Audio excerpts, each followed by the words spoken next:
আজ হোস্টেলে খেতে গিয়ে সব খাবার ফেলে দিলাম। তোমরা তো জানোই আমি হোস্টেলে থাকি, আর সকালে আমার ঘুমটা ভেঙেছিল 10টার পর। তখনই বুঝে যে হোস্টেলে খাবার আজ আমার কপালে নেই। যাকে ছাড়াও কি আর করা যাবে, এটা আমার সাথে রোজই হয়। চলো এখন ব্রাশ করে আসি। চলো আমার ব্রাশ করা কমপ্লিট, এখন কি খাওয়া যায় দেখি।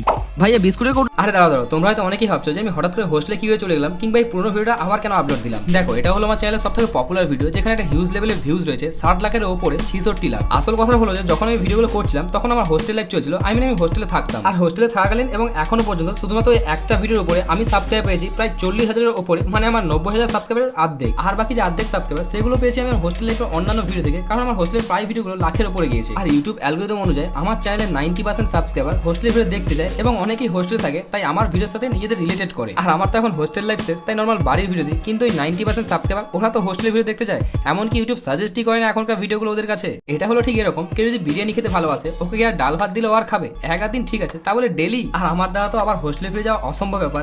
যদি সাবলিপে আর কটা বছর থাকতে পারতাম, চ্যানেলটাই দাঁড় করে নিতাম।